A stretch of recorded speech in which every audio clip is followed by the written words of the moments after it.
लेकिन अगर कोई व्यक्ति अपनी इच्छा की शक्ति को बढ़ाए तो जो अभी स्वेच्छा के बाहर है वो स्वेच्छा के भीतर आ जाएगा। अगर किसी व्यक्ति की स्वेच्छा की शक्ति कम हो जाए तो जो इच्छा के भीतर है वो इच्छा के बाहर हो जाएगा। जैसे एक आदमी को लकवा लग गया, 100 में से 70 से ज्यादा लकवे मानसिक होते हैं। वस्तुतः लकवा लगा नहीं, सिर्फ इस आदमी के स्वेच्छा के बाहर चले गए पैर। अब ये कहता है चलो, वो नहीं चलते। असल में पैर बाहर नहीं चले गए, क्योंकि पैरों की क्या सामर्थ्य बाहर जाने की, इसकी स्वेच्छा का वर्तुल छोटा हो गया, इसकी इच्छा शक्ति छोटी हो गई, पैर बाहर पड़ गए। जैसे चादर छोटी हो गई, आप ओढ़े तो पैर बाहर निकल गए, पैर बाहर पड़ रहे हैं। इसकी इच्छा शक्ति की जो सीमा है वो सिकुड़ गई। इसलिए ऐसा बहुत बार हुआ है कि आदमी लकवा था, वर्षों से बीमार था, उठ नहीं सकता था, रात घर में आग लग गई। सारे लोग घर के बाहर पहुंच गए, तब उन्हें ख्याल आया कि जिसको लकवा लगा है उसका क्या होगा। लेकिन वो देख रहे हैं कि वो तो उनके पीछे भागा चला आ रहा है, वो तो उठ नहीं सकता था, वो तो घबरा गए हैं, आग तो भूल गए। इस आदमी को देख के हैरान है कि तुम तो चल नहीं सकते, तुम चल कैसे रहे हो। और जब उन्होंने उसे टोका और पूछा कि आप चल रहे हैं, उसने कहा मैं चल कैसे सकता हूं। वो वापस गिर गया। आग की चोट और आग की घबराहट में उसकी स्वेच्छा का व्रत बड़ा हो गया, पैर भीतर आ गए चादर के, वो निकल आया। बाहर आकर उसे याद आई कि मैं चल कैसे सकता हूं। उसका स्वेच्छा का व्रत फिर छोटा हो गया, पैर फिर बाहर पड़ गए। नाड़ी की गति भी स्वेच्छा के भीतर आ जाती है। ऐसा नहीं कि बड़े बड़े योगियों की आ जाती, आपकी भी आ सकती है, और कोई बहुत बड़े प्रयोग करने की जरूरत नहीं है। बैठ के 1 मिनट भर नाड़ी की गति घड़ी रख के नाप लें, फिर 10 मिनट तक आंख बंद करके सिर्फ भाव करें कि नाड़ी की गति बढ़ रही, फिर 10 मिनट के बाद नापें, और शायद ही ऐसा एक आधा आदमी हो जिसकी ना बढ़ जाए।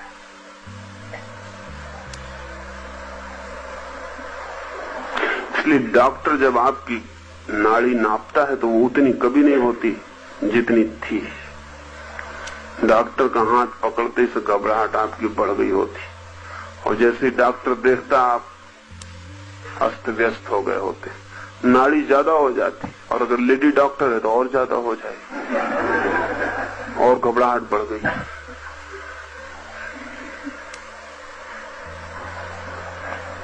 हृदय की धड़कन भी स्वेच्छा के भीतर आ जाती, करीब करीब बंद होने की सीमा पर पहुंचाई जा सकती है। वैज्ञानिक प्रयोग हो चुके हैं और स्वीकृत हो गए हैं कि ये हो सकता है।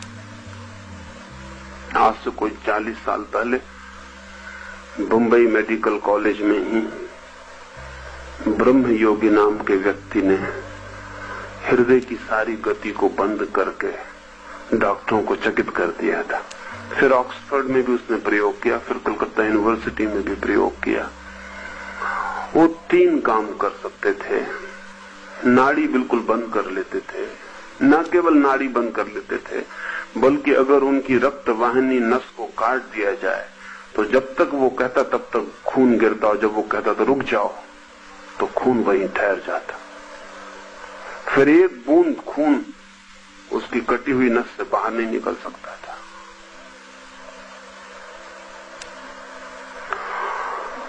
तीसरा एक काम करते थे जिसमें उनकी मृत्यु हुई अंततः।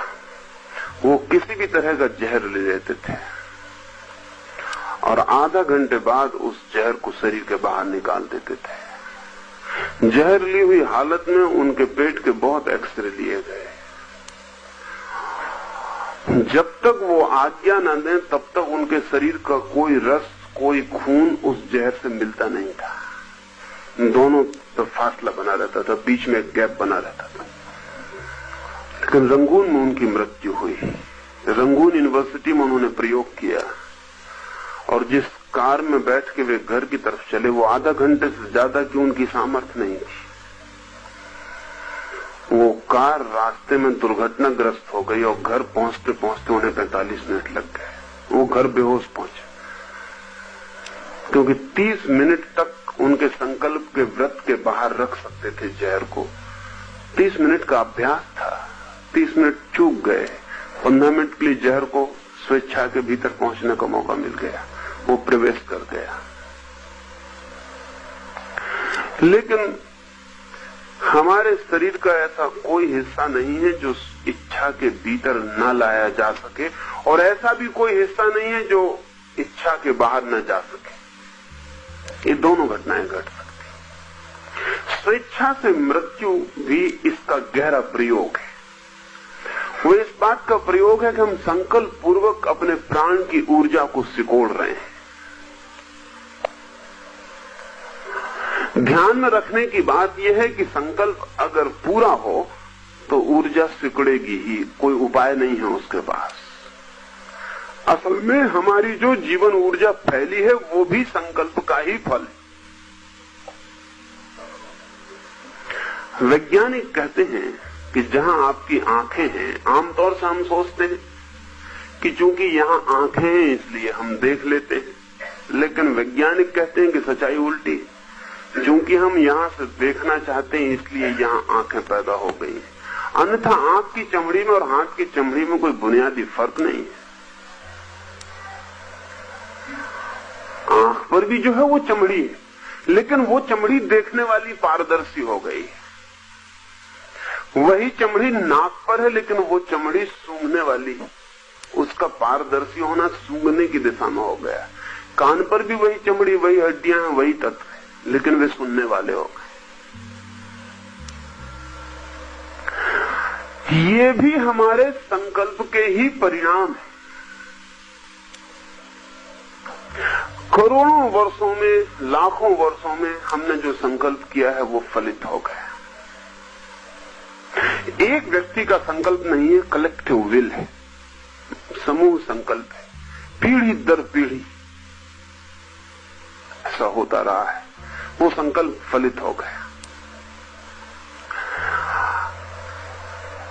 रूस में अभी एक स्त्री है जो उंगलियों से पढ़ पाती है। ब्रेल नहीं, अंधे की भाषा नहीं, साधारण किताब आंख बंद करके सिर्फ उंगली अक्षरों पर रख के पढ़ पाती है। अब ये उंगलियां जीवन भर प्रयोग करने से इतनी संवेदनशील हो गई कि जरा सी काली रेखा के भेद को भी कोरे कागज से अलग कर पाती। हमारी उंगलियां इतना नहीं कर पाएंगी। एक चित्रकार जब देखता है रंगों को तो हमें सिर्फ हरे वृक्ष दिखाई पड़ते हैं, उसे 1000 ढंग के हरे वृक्ष दिखाई पड़ते। हरे में भी 1000 शेड होते। साधारण आदमी के लिए हरा एक रंग है। चित्रकार के लिए जिससे रंगों की संवेदनशीलता है उसके लिए हरा एक रंग नहीं है, हरा भी 1000 रंग। एक हरे और दूसरे हरे में उतना ही फर्क है जितना हरे और पीले में, हरे और लाल में फर्क है। लेकिन उतने बारीक सेट देखने के लिए आंखों की एक विशेष संवेदनशीलता चाहिए, वो हमें नहीं दिखाई पड़ती। एक संगीतज्ञ को स्वरों की बहुत बारीक स्थितियां दिखाई पड़ती जो हमें कभी पकड़ में नहीं आती। संगीतज्ञ को न केवल स्वरों की बारीक स्थितियां दिखाई पड़ती हैं, बल्कि दो स्वरों के बीच में जो अंतराल होता है, जो शून्य होता है, वो भी अनुभव होने लगता है। असली संगीत वहीं से पैदा होता है। असली संगीत स्वरों से पैदा नहीं होता। स्वरों के बीच में जो साइलेंस के क्षण है, असली संगीत वहीं पैदा होता है। दो तरफ के स्वर उस शून्य को उभारने का काम भर करते हैं और कुछ भी नहीं करते। लेकिन उस शून्य का हमें कोई पता नहीं। संगीत हमारे लिए शोरगुल है, आवाजें। संगीतज्ञ के लिए जिसकी गहरी बैठ है, उसके लिए संगीत का शब्द से, स्वर से कोई संबंध नहीं। दो स्वर तो सिर्फ बीच के निस्वर स्थिति को उभारने के लिए, इससे ज्यादा कुछ अर्थ नहीं है उसका। जिस चीज का हम प्रयोग करते हैं निरंतर, संकल्प करते हैं निरंतर, वो प्रकट होने लगती है। मनुष्य का ये सारा व्यक्तित्व भी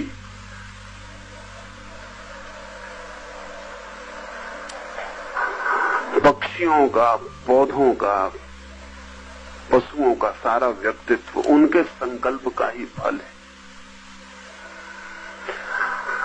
हम जो गहरा संकल्प करते हैं हम वही हो जाते हैं। रामकृष्ण के जीवन में एक उल्लेख है जो कीमती है। रामकृष्ण ने अपने जीवन में 5-7 धर्मों की साधनाएं की। उनको ये ख्याल आया कि सभी धर्म एक ही जगह पहुंचा देते हैं, तो मैं सभी रास्तों को चल कर देखूं कि वहां पहुंचा देते हैं कि नहीं पहुंचा देते। तो उन्होंने ईसाईयत की साधना की, उन्होंने सूफियों की साधना की, उन्होंने वैष्णवों की साधना की, उन्होंने शैवों की साधना की, तांत्रिकों की साधना की, जो भी उन्हें उपलब्ध हो सकी साधना वो उन्होंने की। एक बहुत अद्भुत घटना तो तब घटी क्योंकि ये सारी साधनाएं तो आंतरिक थी, पता नहीं चल सका। रामकृष्ण कहते थे तो ठीक था।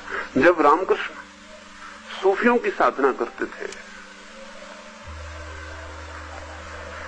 तब हम कैसे बाहर से जाने कि उनके भीतर क्या हो रहा है, लेकिन फिर एक ऐसी साधना की पद्धति से वो गुजरे कि बाहर के लोगों को भी देखना पड़ा कि कुछ हो रहा है। बंगाल में एक सखी संप्रदाय है जिसका साधक अपने को कृष्ण की प्रेयसी या पत्नी मानकर ही जीता है, सखी ही हो जाता है। वो पुरुष है या स्त्री ये सवाल नहीं, पुरुष एक ही रह जाते हैं कृष्ण, और साधक उनकी प्रेयसी होकर, उनकी राधा बनकर, उनकी सखी बनकर जीता है। 6 महीने तक रामकृष्ण ने सखी संप्रदाय की साधना की और आश्चर्य तो ये हुआ कि उनकी आवाज स्त्रीण हो गई। अगर वो दूर से बोले तो कोई भी ना समझ पाए कि वो पुरुष है। उनकी चाल स्त्रीण हो गई। असल में स्त्री और पुरुष एक जैसा चल ही नहीं सकते क्योंकि हड्डियों के कुछ बुनियादी फर्क है, चर्बी का कुछ बुनियादी फर्क है।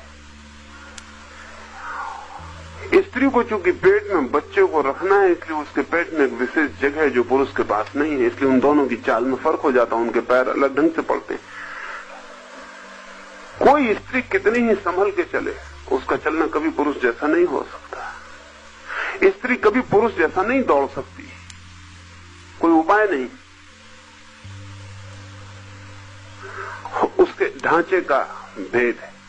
लेकिन रामकृष्ण स्त्रियों जैसा दौड़ने लगे, स्त्रियों जैसा चलने लगे, स्त्रियों जैसी आवाज हो गई। यहां तक भी ठीक था कि कोई आदमी चाहे कोशिश करके स्त्रियों जैसा चलता हो, कोई आदमी कोशिश करके स्त्रियों जैसा बोलता हो, लेकिन और भी हैरानी की बात हुई, रामकृष्ण के स्तन बड़े हो गए और स्त्रीण हो गए। यहां तक भी बहुत मामला नहीं था क्योंकि बहुत लोगों को वृद्धावस्था में स्तन बड़े हो जाते हैं, पुरुषों को भी। लेकिन रामकृष्ण को मासिक धर्म शुरू हो गया जो कि बहुत चमत्कार की घटना थी, और नियमित स्त्रियों की भांति उसका वर्तुल चलने लगा। ये मेडिकल साइंस के लिए बहुत चिंतनीय घटना थी कि ये कैसे हो सकता है। और रामकृष्ण ने 6 महीने के बाद जब साधना छोड़ दी तब भी उनके ऊपर कोई 1.5 साल तक उसके असर रहे। 1.5 साल लग गया उसको वापस विदा होने। संकल्प, अगर रामकृष्ण ने पूरे मन से ये मान लिया कि मैं सखी हूं कृष्ण की, तो व्यक्तित्व सखी का हो जाएगा।